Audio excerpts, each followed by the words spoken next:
Hello दोस्तों, कैसे हैं आप। आज की कहानी का नाम है कदर। अरे इतनी देर तक मैं कैसे सोती रह गई। अचानक से उठने पर शिखा के सर में और जोर का दर्द उठा। पूरा शरीर टूट रहा था। छूने पर उसे लगा शायद बुखार है। फिर भी कोशिश करते हुए वो रसोई तक पहुंची। देखा उसकी सास गीता जी पूड़ी बना रही थी। माँ के चेहरे पर नाराजगी का भाव देखते हुए शिखा ने कहा, लाइए माँ, मैं बना दूँ। अब क्या बनाएगी, सब तो बन ही गया है। माँ, मेरी तबीयत थोड़ी ठीक नहीं है, इसलिए आज उठने में थोड़ी देर हो गई।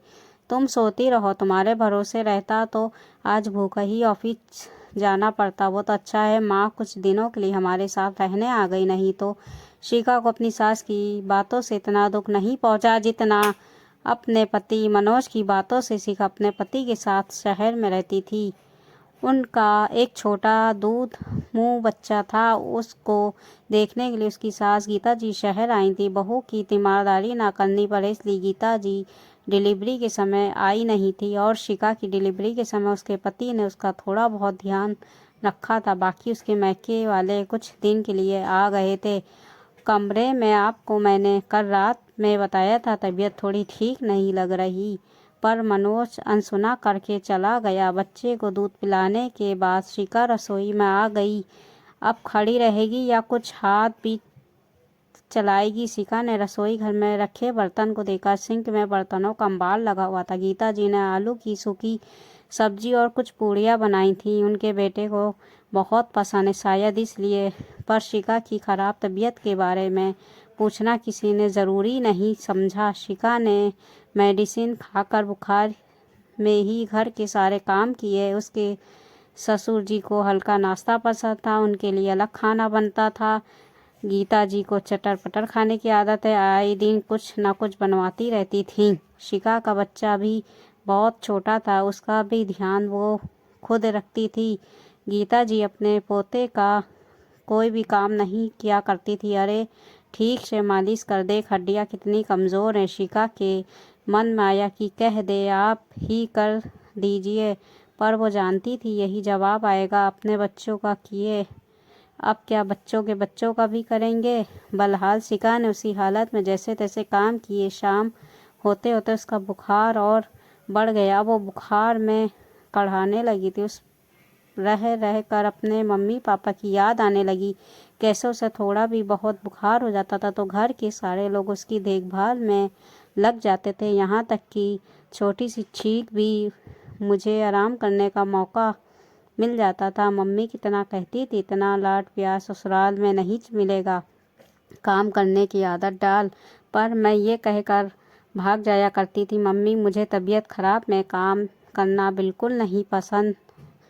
ओहो, अब अपनी पसंद कहाँ, अब तो दूसरों की पसंद का ध्यान रखते रखते अपनी पसंद भूल चुकी हूँ, कहकर शिखा की आंखों में आंसू उतर आए। खुद को बहलाते हुए, अपने मन को समझाते हुए यही कहती, तब का समय अलग था। फिर भी समय तो बीत जाता है पर यादें ही साथ रह जाती हैं।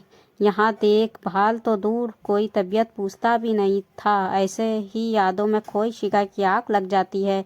शाम को गीता जी चाय का इंतज़ार करती थक गई, तब अपनी बहू के कमरे में जाकर झाँका। बहू बेसुध सी पड़ी हुई है और छोटा सा उनका पोता सूसू करके गीला गुनगुना रहा था। वो हद होती है आलस और कामचोरी की, मेरा पोता रो रहा है और तुझे सोने से फुर्सत नहीं है। बहू, ओ बहू उठ।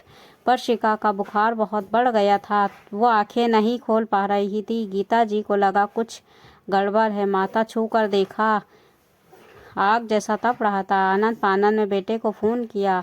डॉक्टर ने कहा अगर सही समय पर इनका बुखार कम नहीं होता तो इनको दौरे भी आ सकते थे और कमज़ोरी भी बहुत है। क्या इनकी ठीक से देखभाल नहीं हो रही। डॉक्टर की बात सुनकर शिखा का पति शक पका गया, जैसे कोई चोरी पकड़ी गई हो। सुबह ही तो शिखा मुझसे कह रही थी और मैं उसकी बात सुने बिना चला गया। ओह, शर्म आनी चाहिए मुझे, जो पत्नी मेरे सुख के लिए दिन रात एक कर देती है, उसका मैं हाल चाल पूछना भी ज़रूरी नहीं समझता। देखिए, अभी इनको एक सप्ताह आराम की सख्त ज़रूरत है। जी डॉक्टर साहब। डॉक्टर के जाने के बाद गीता देवी का बड़बड़ाना शुरू हो गया। लो, अब बहू की खिदमत करो, इससे अच्छा तो मैं गाँव चली जाती हूँ। सुन बेटा, मेरा टिकट करवा दे। बस करो माँ। शिखा ने क्या आपकी सेवा में कभी कमी रखी है क्या? आपका फ़र्ज़ नहीं बनता जब उसको ज़रूरत हो तो उसका ध्यान रखा जाए? गलती तो मेरी है माँ, जब मैं ही ध्यान नहीं दे पाया तो वो तो सबकी ज़रूरतों का ध्यान रखती है और मैं उसकी ज़रूरतों का ध्यान नहीं रख पाया, ना ही कभी उसकी पसंद नापसंद जान पाया। गीता जी को 2-4 दिनों में ही बहू की कदर पहचान में आ गई। जब सारे काम उनके सर पर पड़े, इधर शिखा को जब थोड़ा सा तबीयत ठीक लगा तो उठकर रसोई में काम करने के लिए चली गई। अरे शिखा, कमरे से बाहर क्यों आई? अभी तुम्हें आराम करना है। हाँ हाँ बहू, पूरी तरह से ठीक हो जाओ तब करना। तबीयत ख़राब में काम करने की ज़रूरत नहीं, मुझे माफ़ कर दे, तेरी तकलीफ़ मैं समझ नहीं पाई। गीता जी अब अपनी बहू के पूरी तरह ठीक होने का इंतज़ार करने लगी। शिखा भी अपने पति और अपनी सास के अंदर आए बदलाव को देखकर बहुत खुश थी। ये स्टोरी आपको कैसी लगी? लाइक, सब्सक्राइब, शेयर ज़रूर कर दीजिएगा।